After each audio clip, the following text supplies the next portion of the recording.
Hello friends, स्वागत है आपका वाईपी एजुकेशन ट्रिक चैनल पर। दोस्तों, मेरे इस चैनल पर आपको यूपी बोर्ड का सिलेबस कराया जा रहा है। चाहे आप यूपी बोर्ड के स्टूडेंट हैं या है आप उत्तराखंड बोर्ड के, दोनों बोर्डों का जो आपका सिलेबस है बिल्कुल सेम है। तो बेटे, इस वीडियो में हम बात करेंगे क्लास 11 एग्रीकल्चर की एग्रोनॉमी। एग्रोनॉमी में देखिए यूनिट आपकी 4 चल रही है, तो यूनिट 4 इस वीडियो में हम कवर करेंगे। बेटे, आपको बताना चाहूंगा कि आप मेरे चैनल पे नए हैं या अभी तक आपने मेरे चैनल को सब्सक्राइब नहीं करा है तो आप नीचे रेड कलर के सब्सक्राइब बटन पे क्लिक कर लें और बराबर में बेल आइकन की घंटी है उसको भी प्रेस कर लें। इससे क्या होगा कि जब भी मैं वीडियो को अपलोड करूंगा तो बेटे उसका नोटिफिकेशन सबसे पहले आपके पास पहुंच जाएगा। तो करते हैं बिना किसी देरी के वीडियो की शुरुआत। देखो बेटे, इसमें देखिए फर्स्ट हेडिंग है हमारी, वो है भू परिष्करण। तो सबसे पहले हम ये समझेंगे कि भू परिष्करण है क्या। भू परिष्करण से संबंधित पेपर में आपसे पूछा जा सकता है, अच्छी हेडिंग है, कुल मिला के ये इंपॉर्टेंट टॉपिक भी है। भू परिष्करण, तो देखो भू से मतलब है सीधे सीधे है भूमि से है, भूमि से संबंधित है। कुछ ना कुछ इसमें भू परिष्करण में जो भी होगा वो भूमि से संबंधित होगा। भू का मतलब है भूमि। तो देखो यहाँ पे समझो, फसलों के सफल उत्पादन के लिए अगर आप चाहते हो कि भाई अपना खेत है, ये अपना क्या, ये खेत है, और इस खेत के अंदर जो भी फसल हो, जो भी इसके अंदर पेड़ पौधे हों, वो अच्छे पेड़ पौधे हों। ठीक है, इस प्रकार से ये मान लो खेत है, खेत में आपके ये पेड़ हैं, इस प्रकार से ये खेत है और इस खेत में आपके ये क्या है बेटे, पेड़ है, इस प्रकार से ये पेड़ है। तो आपने क्या देखा, आपने ये देखा कि भाई फसलों के सफल उत्पादन के लिए आपका खेत है, इसमें फसल है, फसल लगी हुई है, मान लो ये पौधे हैं, किसी भी फसल है, गेहूं की फसल समझ लो, किसी की भी फसल समझ लो। फसलों के सफल उत्पादन के लिए बीजों की बुवाई, जैसे आपने यहाँ पे बीजों की बुवाई कर दी खेत में, और इस बीज से अंकुरण होकर क्या बनेगा, आपको पता है पौधा बनेगा। तो आपने देखा फसलों के सफल उत्पादन के लिए बीजों की बुवाई, बीजों की बुवाई हेतु खेत की तैयारी से लेकर फसल तैयार होने तक जो यांत्रिक कृषि क्रियाएं भूमि पर की जाती हैं वे कर्षण या भू परिष्करण कहलाते हैं। आपने क्या देखा, आपने ये देखा कि भाई जो हमारा खेत है, इस खेत में हमने क्या काम करा, सबसे पहले हमने इस खेत को तैयार करा, तैयार करने के बाद इस खेत में बीज डाला, और बीज डालने के बाद देखिए जितने भी क्रियाकलाप करोगे खेत के अंदर सफल, आप चाहते हो कि हमारी जो फसल है वो अच्छी हो, सफल हो, ऐसी आप कृषि करोगे, आप खेती करोगे अपने खेत के अंदर। तो आपको क्या करना है, देखो इसमें कुछ नहीं है, भू परिष्करण में आपको यह बताना है कि भाई फसलों के अच्छे सफल उत्पादन के लिए बीजों की बुवाई हेतु, बीजों की बुवाई हेतु और खेत की संपूर्ण तैयारी से लेकर फसल तैयार होने तक, कब, फसल पकने तक की जो स्टेज होती है उसके अंतर्गत जो भी एक्टिविटी आप करते हो, बीज बुवाई से लेकर, कहां से, जैसे आप खेत के अंदर क्या डालते हो, बीज, और बीज बुवाई से लेके फसल पकने तक, फसल पकने तक जो भी एक्टिविटी आप अपने खेत के अंदर करते हो, या कह सकते हो यांत्रिक कृषि क्रियाएं करते हो भूमि पर, वो सब क्या कहलाएंगी, कर्षण कहलाएंगी या फिर भू परिष्करण कहलाएंगी। तो इसको आप अपनी लैंग्वेज में भी लिख सकते हो। आप क्या लिख सकते हो, आप लिख सकते हो भी कि फसलों के सफल उत्पादन के लिए हमें क्या करना है, अपने खेत के अंदर बीज बोना है, और बीज बोने के बाद भाई खेत की तैयारी से लेकर, बीज बोने के बाद जो हमने खेत तैयार करा था, इस खेत तैयार से लेकर और लास्ट तक, कब तक, फसल पकने की स्टेज तक, फसल तैयार होने तक की जो संपूर्ण क्रिया होती हैं, जो पूरा प्रोसेस होता है, जितने मान लो खेत, जब बीज आपने डाला, बीज बोने से लेके और फसल पकने तक जो भी आप क्रियाएं करते हो, जो यांत्रिक कृषि क्रियाएं करते हो भूमि पर, वो सारी सभी क्रियाएं किसके अंतर्गत आती हैं, उन्हीं को हम कहते हैं कर्षण, या उन्हीं को कहते हैं, या बोल दो आप भू परिष्करण। दूसरे अगर भाषा में बात करें तो दूसरे शब्दों में देखो भाई भू परिष्करण क्या है, वे कृषि क्रियाएं जिनके द्वारा भूमि को पौधे के उगने पर वृद्धि उपयुक्त बनाकर उसकी दशा में उन्नति की जा सके, तो उसी को हम क्या कहते हैं, भू परिष्करण या कर्षण क्रियाएं कहते हैं। जैसे आपने क्या समझा, वे कृषि क्रियाएं, वे कृषि क्रियाएं कौन सी, देखिए ये खेत है, खेत में हमने क्या काम करा है, वे कृषि क्रियाएं जिनके द्वारा भूमि को पौधे के उगने पर, भाई भूमि है, ये मिट्टी है, इस मिट्टी पे क्या है, देखिए हमने पौधे हैं, पौधे ये उगा दिए, और इन पौधों में क्या करना है भाई, अब पौधों में वृद्धि करनी है, पौधों की उन्नति करने के लिए उचित दशा, किस दशा में उन्नति कर सकते हो, तो उन्नति की जाती है, उसी को हम क्या कहते हैं, परिष्करण या कर्षण क्रियाएं कहते हैं। तो कुल मिलाकर भू परिष्करण आपके समझ में आ गया होगा। भू परिष्करण क्या है, सीधे सीधे आप बोल सकते हो कि अच्छी फसल लेने के लिए, तो भाई अच्छी फसल लेने के लिए या सफल फसल लेने के लिए आपको क्या करना है, खेत की तैयारी से लेकर और बीज बोने से लेकर फसल पकने तक की जो यांत्रिक क्रियाएं, जो आपकी यांत्रिक कृषि क्रियाएं भूमि के अंदर होती हैं, उसी को हम क्या कहते हैं बेटे, कर्षण या भू परिष्करण कहते हैं। तो इतनी बात तो आपके समझ में आ गई होगी। अब बेटे चलते हैं आगे की ओर। वीडियो की लिंक को अभी तक आपने अपने दोस्तों को शेयर नहीं करा तो एक बार वीडियो की लिंक को अपने सभी दोस्तों को शेयर कर दीजिए। बेटे चलते हैं आगे की ओर। बार भू परिष्करण को फिर से समझिए। भू परिष्करण, भू से क्या संबंधित आ रहा है, भूमि। सपोज दैट देखिए ये भूमि है। अब देखो भूमि पे आप क्या करोगे, भूमि पे भाई ये खेत है, अपना खेत इस प्रकार से आप तैयार कर लोगे जोत कर। तैयार करने के बाद आपने क्या डाला, आपने मान लो यहाँ पे बीज डाला, खेत में क्या डाला, बीज डाला। अब बीज से अंकुरण होकर आपको क्या बनेगा, एक पौधा बनेगा। क्या बनेगा बेटा, एक पौधा बनेगा। इस प्रकार से एक पौधा बन गया, ठीक है, इस प्रकार से एक पौधा बन गया, इस प्रकार से। तो देखो आप क्या कहोगे, सीधे सीधे भू परिष्करण है, भू का मतलब है भूमि। भाई भूमि पर यानी मिट्टी पर, भैया खेत के तैयार करने के बाद आपने क्या काम करा, बीज डाला और बीज से क्या अंकुरण होकर क्या बन गया, पौधा। और पौधा जब बनेगा तो जाहिर सी बात है इस पे बीज आएगा, आपकी फसल है, फसल पक जाएगी। और आपकी जब फसल पक जाएगी तो आपने क्या देखा इसमें, शुरू से समझो। देखो भू परिष्करण में आपको यह लिखना है कि भाई अच्छी फसल उत्पादन के लिए, किसके लिए, अच्छी फसल उत्पादन के लिए संपूर्ण खेत को तैयार करने के बाद बीज से लेकर, इस बीज से लेकर और फसल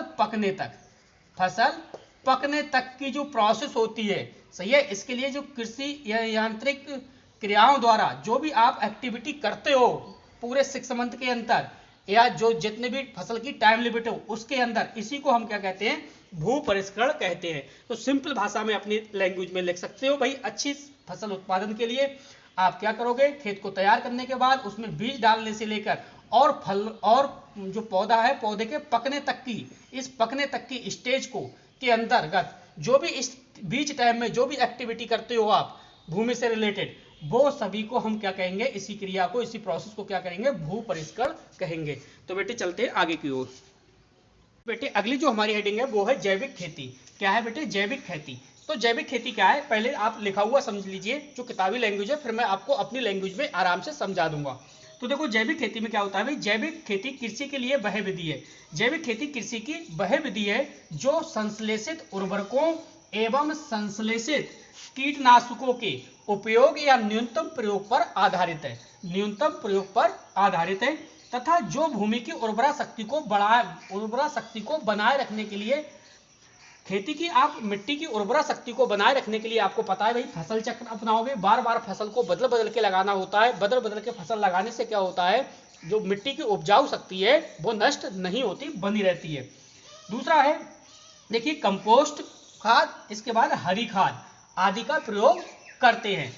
तो ये हो गई, इस प्रकार से हम जैविक खेती कर सकते हैं।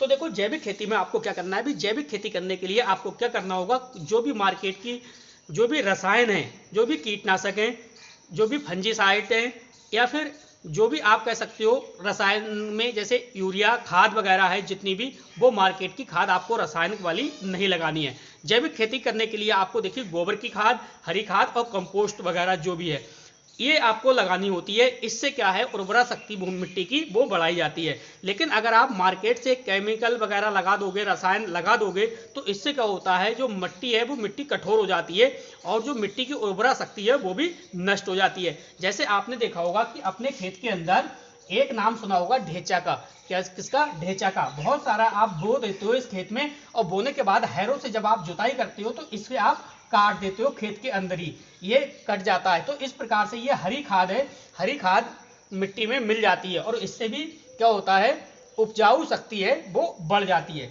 तो इस प्रकार से मार्केट में जो भी केमिकल्स आ रहे हैं, जो भी रसायन आ रहे हैं, जो भी कीटनाशक हैं, जो आपने यूरिया है, डीएपी है, ये आपको नहीं लगाना होता है जैविक खेती में। जैविक खेती में सिर्फ आपको गोबर, पशुओं के गोबर की खाद लगानी होती है, कंपोस्ट, हरी खाद, इस सब का सेवन करना होता है। इसके सभी के सेवन करने से क्या होता है भी, भाई जो भी आप फसल उत्पादन करोगे वो पूर्ण रूप से जैविक होगी, और जैविक की मार्केट में आजकल काफी डिमांड है, उसका जो प्राइस है वो भी ज्यादा होता है।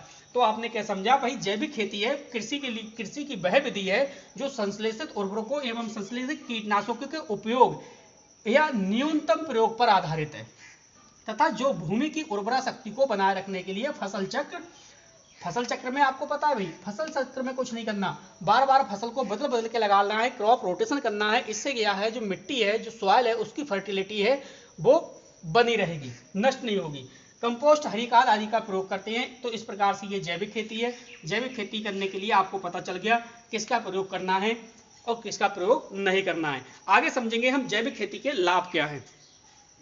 अब हम समझेंगे जैविक खेती से लाभ। जैविक खेती से लाभ क्या है। देखिए बेटे, आप टेंशन मत लो, आप सिर्फ वीडियो में अच्छे से समझते हुए चलिए, हर टॉपिक को आप समझते हुए चलिए। पीडीएफ नोट्स आपके व्हाट्सएप ग्रुप में सेंड कर दिए जाते हैं। तो आपको पता है कोई भी नया स्टूडेंट है और वो पीडीएफ नोट्स सभी सब्जेक्टों के लेना चाहता है, तो बेटा मेरा व्हाट्सएप नंबर है 8650415957। इस नंबर पर संपर्क कर सकता है और मुझसे जुड़ सकता है। तो बेटे आपको सिर्फ टॉपिक को समझना है, नोट नहीं करना। नोट करने के लिए आपको पीडीएफ मिलेगी, यहाँ पे समझते हुए चलना है। तो सबसे पहले देखिए जैविक खेती के लाभ क्या है। तो जैविक खेती करने से बहुत बड़े लाभ हैं। देखो सबसे पहले हम समझेंगे कृषकों के लिए क्या लाभ है। किसके लिए बेटे, कृषकों के लिए। जो कृषि करने वाले होते हैं उनको हम क्या बोलते हैं, कृषक बोलते हैं। तो कृषकों के लिए या किसान के लिए बोल सकते हो, किसान के लिए जैविक खेती से क्या लाभ है। तो देखो सबसे पहला लाभ भाई, भूमि की उपजाऊ क्षमता में वृद्धि होती है। अगर आप पूर्ण रूप से जैविक खेती करते हैं तो जैविक खेती करने से है, जो भूमि का मतलब है जमीन, यदि मिट्टी, जो मिट्टी की उपजाऊ क्षमता है, जो मिट्टी की उपजाऊ क्षमता है, सॉइल की फर्टिलिटी है, उसमें क्या हो जाता है, वृद्धि हो जाती है। देखो एक तो ये फायदा है। और नुकसान क्या है, अगर आप जैविक खेती नहीं करते हो और आप रसायन लगाते हो तो रसायन से क्या नुकसान होता है, जो उसकी उपजाऊ क्षमता है ना, ये वाली मिट्टी की उपजाऊ क्षमता है, वो उपजाऊ क्षमता छीड़ हो जाती है और मिट्टी कठोर हो जाती है। आपको पता है कभी एक दिन वो आएगा कि जो कृषि है, जो मिट्टी है, वो खेती करने लायक नहीं रह जाएगी, भूमि कैसे हो जाएगी, बंजर हो जाएगी। किसके कारण, जो अपने रसायन लगाते हैं मार्केट से वो वाले। तो हमें वो नहीं करना। जैविक खेती करने के लिए हमें भूमि की उपजाऊ क्षमता बढ़ाने में वृद्धि हो जाती है। एक तो ये लाभ है अगर आप जैविक खेती करते हो तो। जैविक खेती करने से पहला लाभ है कि जो आपकी खेत की मिट्टी है वो मिट्टी कैसी होगी, उपजाऊ क्षमता में क्या हो जाएगी, वृद्धि हो जाएगी। दूसरा पॉइंट ये है भाई, जैविक खेती करने से जो सिंचाई अंतराल में वृद्धि होती है। जो सिंचाई का अंतराल है यानी गैपिंग है, जैसे आपने पहली जो सिंचाई है वो मान लो 10 तारीख को की, कब, 10 तारीख को, ठीक। तो जो 10 तारीख के बाद 15-20 दिन का जो भी गैप है, गैपिंग की संख्या में क्या हो जाएगा, वृद्धि हो जाएगी। 10 के बाद आप जरूरी नहीं है आप 20 तारीख को पानी लगा सकते हो अपने खेत में सिंचाई कर सकते हो। तो जितने भी अंतराल से सिंचाई खेती में करनी चाहिए उस अंतराल में क्या है, फिर वृद्धि हो जाएगी अगर आप पूर्ण रूप से जैविक खेती करते हो तो कितने लाभ पता हो गए आपको, 2 लाभ पता हो गए। पहला लाभ क्या था भाई, भूमि की उपजाऊ क्षमता में वृद्धि हो जाती है, पहला लाभ तो ये था। दूसरा था सिंचाई अंतराल में भी वृद्धि होती है। तो देखो 2 पॉइंट बहुत बेहतरीन निकले। तीसरा पॉइंट है रासायनिक उर्वरकों पर निर्भरता कम होने से लागत में भी कमी आ जाती है। देखो अगर आप जैविक खेती करोगे तो आपको पता है जैविक खेती करने के लिए देखिए ये रासायनिक उर्वरक है, इस रासायनिक उर्वरक का तो आपको प्रयोग करना नहीं है। आपको किसका करना है, हरी खाद का और जो गोबर खाद होती है उसका, ठीक। इन खादों का आपको प्रयोग करना होता है। जब आप रासायनिक उर्वरक खरीदोगे नहीं मार्केट से तो भैया ज्यादा, आपको पता है कि जब आपको रासायनिक उर्वरक नहीं खरीदोगे तो आपकी जो लागत है वो कम आएगी। तो यहाँ पे देखो आपने पॉइंट क्या मतलब समझा, रासायनिक उर्वरक पर निर्भरता। अगर आप रासायनिक उर्वरक पर निर्भर नहीं रहोगे तो आपकी जो लागत है वो लागत क्या है, कम आएगी, किसमें, फसल को पैदा करने के लिए। तो 3 पॉइंट आपने सीखे। चौथा पॉइंट है फसलों की उत्पादकता में वृद्धि होगी। देखो जो फसल की उत्पादकता है उसमें भी क्या होगी, वृद्धि होगी। तो 4 पॉइंट आपने सीख लिए। पहला पॉइंट क्या है, जैविक खेती के लाभ आप पढ़ रहे हो, कृषकों को किस प्रकार से लाभ होगा। तो पहला पॉइंट ये है कि भाई भूमि की उपजाऊ क्षमता में वृद्धि हो जाएगी। अगर आप पूर्ण रूप से जैविक खेती करते हैं तो जैविक खेती करने पर जो सॉइल की, मिट्टी की जो फर्टिलिटी है वो बढ़ जाएगी। सेकंड पॉइंट था कि सिंचाई अंतराल में वृद्धि होगी। हाँ बिल्कुल सही है, सिंचाई की अंतराल में भी जो गैपिंग होता है उसमें उसमें भी क्या हो जाएगी, वृद्धि हो जाएगी। नेक्स्ट था कि रासायनिक उर्वरकों पर निर्भरता कम होने से लागत में कमी आएगी। बिल्कुल, आप मार्केट से किसी भी रसायन का यूज नहीं करोगे, किसमें, जैविक खेती में। अगर आप जैविक खेती में रासायनिक उर्वरकों का यूज नहीं करते हो और पूर्ण जैविक करते हो, किसके लिए, जैसे आप हरी खाद का इस्तेमाल करते हो या गोबर खाद का इस्तेमाल करते हो, तो उसमें आपकी लागत जो है वो कम आएगी। नेक्स्ट है फसलों की उत्पादकता में वृद्धि होगी। तो बिल्कुल बेटे, हरी खाद प्लस जो भी गोबर की खाद होती है, इससे जो फसल की उत्पादक क्षमता है, ठीक है, उसमें भी वृद्धि होगी। ये तो होगा कृषक के लिए लाभ। अब देखते हैं आगे और लाभ क्या है। अगला पॉइंट समझिए। अगला पॉइंट क्या है कि भाई कृषक को किस प्रकार से जैविक खेती से लाभ होगा। तो एक पॉइंट और समझ लीजिए बेटे, बाजार में जैविक उत्पादों की मांग। देखो बाजार में क्या हुआ है कि जैविक जो उत्पाद है उनकी मांग बढ़ने से किसान की आय में काफी वृद्धि हुई है।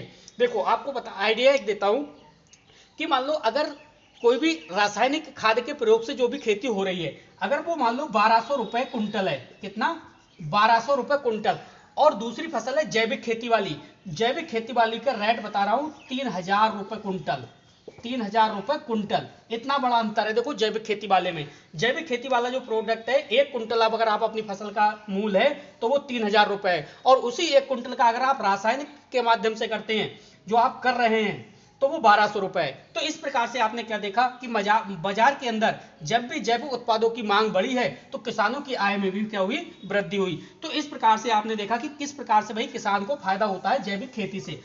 अब बात करते हैं कि मिट्टी की दृष्टि से क्या लाभ है। अगर आप जैविक खेती को करते हो तो जैविक खेती करने से मिट्टी को किस प्रकार से लाभ है वो समझिए। देखो जैविक खेती के उपयोग करने से भूमि की गुणवत्ता में सुधार होता है।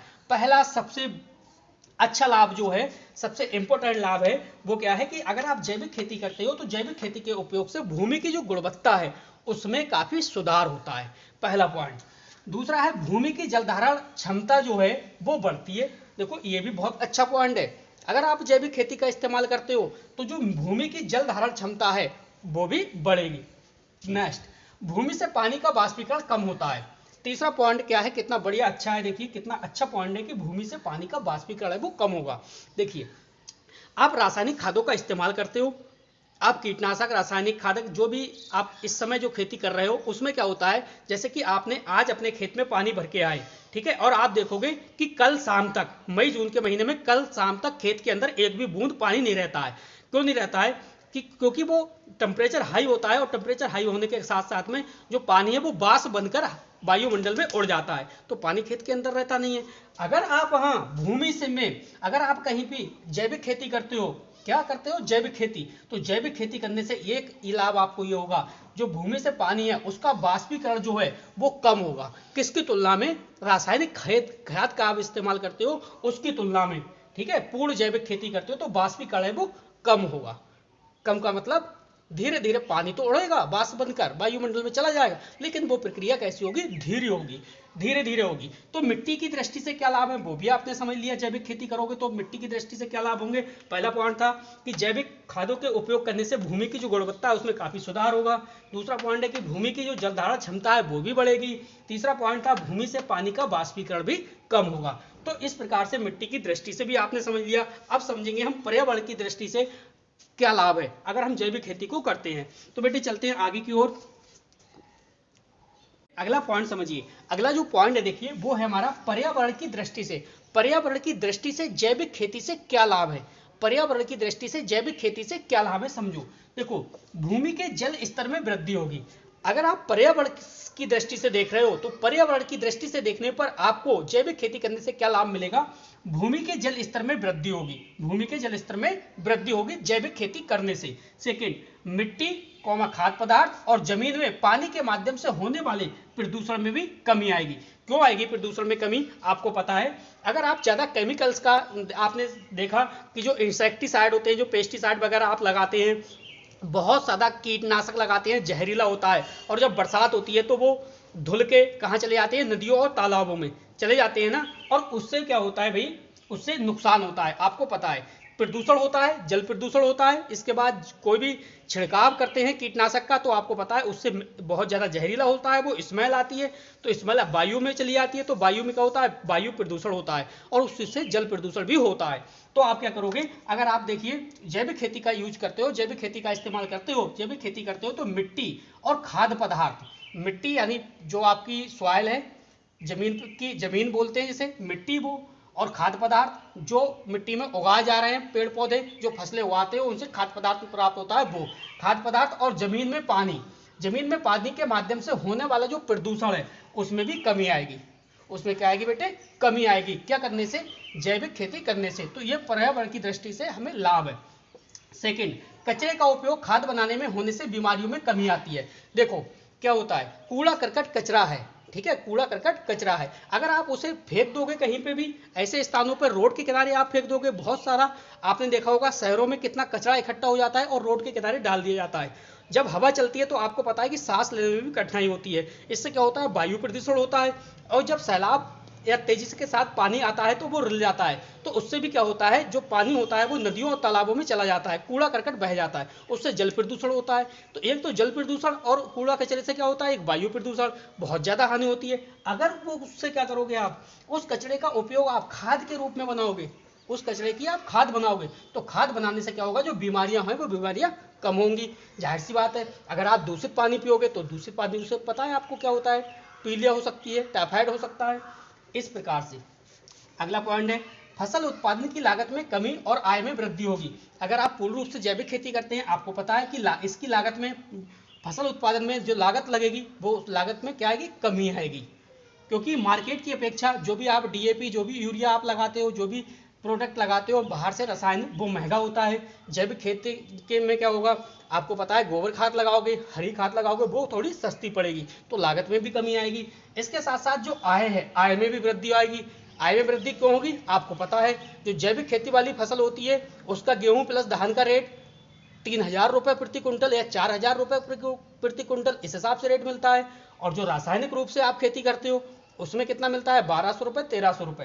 तो आपने देखा कि फसल उत्पादन में अगर आप जैविक खेती से करते हो, जैविक खेती से आप फसल का उत्पादन करते हो, तो फसल उत्पादन में लागत में कमी आएगी और आय में आपकी वृद्धि होगी। अगला पॉइंट देखो बेटा, अंतरराष्ट्रीय बाजार की स्पर्धा में, किसमें, अंतरराष्ट्रीय बाजार की बात चल रही है। अंतरराष्ट्रीय बाजार की स्पर्धा में जैविक उत्पादन की गुणवत्ता खरी उतरती है। जैविक उत्पादक की जो गुणवत्ता है, गुणवत्ता वो क्वालिटी होती है उसमें, जैविक खेती वाले में पूर्ण जैविक होगा, कोई भी उसका साइड इफेक्ट नहीं होता, बिल्कुल एकदम स्वादिष्ट एवं टेस्टी हर चीज। तो आपको कोई टेंशन नहीं है, पूरा टॉपिक आपको समझ में आ गया होगा, किस प्रकार से जैविक खेती की जाती है और जैविक खेती के से किस प्रकार से मिट्टी की दृष्टि से लाभ है, किस प्रकार से पर्यावरण की दृष्टि से लाभ हुआ और किस प्रकार से कृषक को जैविक खेती से लाभ हुआ। तो तीनों पॉइंट आपने अच्छे से कवर कर लिए। वीडियो को अभी तक आपने लाइक नहीं करा, वीडियो को लाइक करिए और वीडियो की लिंक को अपने सभी दोस्तों में शेयर कर दीजिए। अगली जो हमारी हेडिंग है वो है वनों की छीड़ता। वनों की छीड़ता में देखो कितना अच्छा अर्थ छिपा है कि क्या होता है, छीड़ होते हैं, छीड़ होता है, कौन होता है छीड़, वन छीड़ होते हैं। तो वन छीड़ कब होते हैं समझो। देखो सबसे पहले मैं बात करूंगा अपने भारत की, किसकी बेटे, भारत की। आपको पता है कि जब हमारा भारत स्वतंत्र हुआ था तो उस समय हमारे देश की जो जनसंख्या थी वो कितनी थी, देखो उस समय देश की जो जनसंख्या थी वो थी 34 करोड़। कितनी, लगभग एक आइडिया लगा दे रहा हूं मैं आपको, कितनी थी, 34 करोड़। अब ये 34 करोड़ से बढ़ के इस समय जो जनसंख्या हो गई है आपकी 2001 की जनगणना के अनुसार, तो वो हो गई थी बेटे 1 अरब। कितनी, 1 अरब जनसंख्या। अब आपको पता है बेटा कि जब 1 अरब जनसंख्या हो गई तो इस जनसंख्या को खाने पीने के लिए क्या चाहिए, भोजन चाहिए। क्या चाहिए बेटे, भोजन चाहिए, भोजन चाहिए ना। अब जब 1 अरब आबादी हो गई, भोजन चाहिए, तो भोजन के लिए क्या करना होगा, आपको खेती करनी होगी, तभी तो आपको भोजन मिलेगा। क्या करोगे आप, खेती करोगे, खेती करना होगा। अब खेती कब करोगे, तो आपने क्या काम करा, जो देखो छोटे छोटे पेड़ पौधे थे, क्या थे, पेड़ पौधे थे, पेड़ पौधे छोटे छोटे पेड़ पौधे या फिर वन, उनको क्या काम करा, उनको आपने नष्ट कर दिया।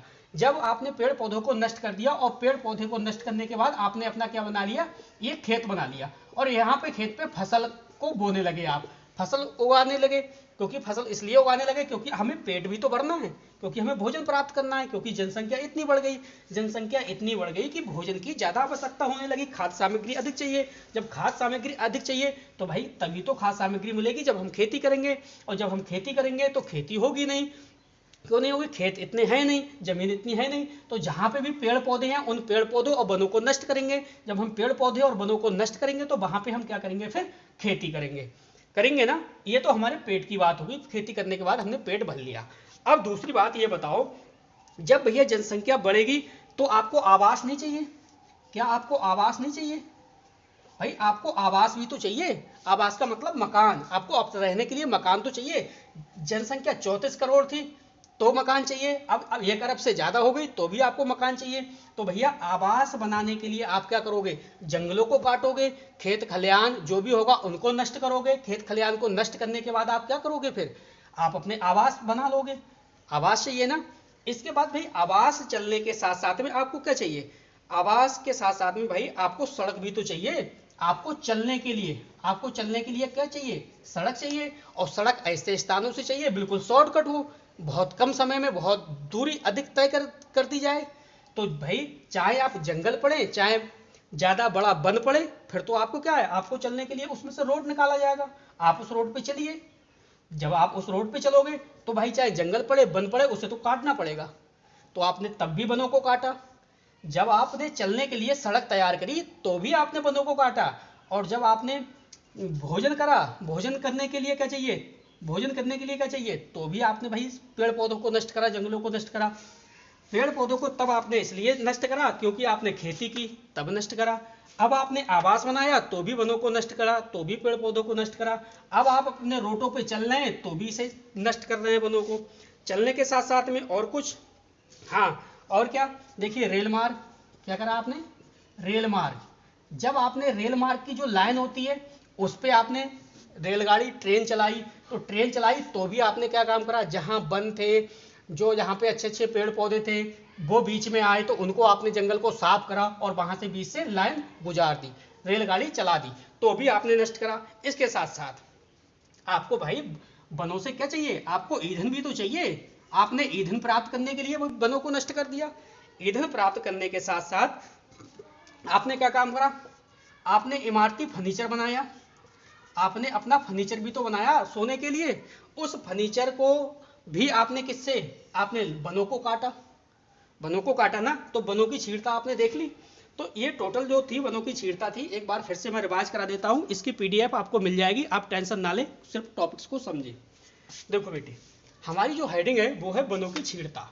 तो आपने देखा कि भारत, आप कैसे करके डिटेल से लिखोगे, अपनी लैंग्वेज में आप लिख सकते हो। फिलहाल जो मेरे समझाने का तरीका है वो मैं आपको समझा दे रहा हूँ। भाई हमने देखा कि जब हमारा देश स्वतंत्र हुआ था तो उस समय लगभग 34 करोड़ के आसपास जनसंख्या थी, जो अब 2001 की जनगणना के अनुसार लगभग 1 अरब से ऊपर जनसंख्या हो गई। अब देखो 1 अरब का पेट भरने के लिए भाई हमें क्या चाहिए? हमें चाहिए भोजन। अब जब हमें भोजन चाहिए तो भोजन मिलेगा कहाँ से? जब आप भोजन करोगे तो आपको कहाँ से मिलेगा? खेती करने से। किसान अपनी खेती करेगा तभी तो हमें भोजन मिलेगा, उससे खेती से अनाज उगेगा। अब खेती है नहीं, जमीन की पड़ गई शॉर्टेज, जमीन है नहीं, तो आपने क्या काम करा? आपने भाई पेड़ पौधे हैं वो जंगल को नष्ट करा और आपने अपनी खेती उगाने लगे, खेती करने लगे। इस प्रकार से एक तो आपने वनों को छेड़ कर दिया। दूसरा तरीका, अब आपने पेट तो भर लिया, अब आपको आवास चाहिए रहने के लिए। तो आपको आवास था नहीं, आवास जब था होगा नहीं तो आप छोटे छोटे जंगलों को काटोगे, बड़े जंगल होंगे बड़े जंगलों को भी काट दोगे, वहां पे अपना मकान बना लोगे, आवास बना लोगे रहने के लिए। इस प्रकार से भी आपने वनों को छीड़ करा। तीसरी बात, जब आप रोडों पे चलने लगे, रोडों पे भाई 1 अरब है तो 1 अरब के लिए रोड ज्यादा चाहिए। जब कम जनसंख्या होगी तो एक रोड से काम चल जाएगा, ज्यादा जनसंख्या होगी तो ज्यादा रोड चाहिए आवागमन के लिए। तो चाहे जंगल पड़े, चाहे कुछ भी पड़ा, आपने पेड़ पौधों को नष्ट कर दिया और बीच से क्या निकाल दिया? रोड निकाल दिए। इस प्रकार से आपने वनों को छीड़ करा। इसके बाद रेल लाइन, क्योंकि आपको तो कम समय में ज्यादा सफर करना है भाई, ज्यादा सफर करना है ना, 180 की स्पीड से 200 की स्पीड से ट्रेन दौड़ानी है। तो आपने जहां पे भी रेल मार्ग के बीच में जो भी बाधा बना, जो भी बना है, उनको नष्ट करा और आपने रेल मार्ग तैयार कर दी। इसके बाद क्या करा? आपको ईंधन की जरूरत पड़ी तो भी आपने वनों को नष्ट कर दिया, और जब आपको फर्नीचर आदि बनाई तो भी आपने वनों को छीड़ कर दिया। तो ये थी वनों की छीड़ता। अब आगे हम समझेंगे बेटे कि वनों के विनाश का पर्यावरण पर आखिर किस प्रकार से प्रभाव पड़ा। आप टेंशन ना लें, इसकी पीडीएफ आपको व्हाट्सएप ग्रुप में मिल जाएगी, आप टॉपिक्स को समझते रहें। तो बेटे चलते हैं आगे की ओर। चलिए बेटे, अगली हेडिंग है हमारी वनों के विनाश का पर्यावरण पर प्रभाव। देखो किस प्रकार से हमने वनों को विनाश करा। वनों को विनाश किसने करा? मनुष्य ने। मनुष्य ही वनों के विनाश का कारण है।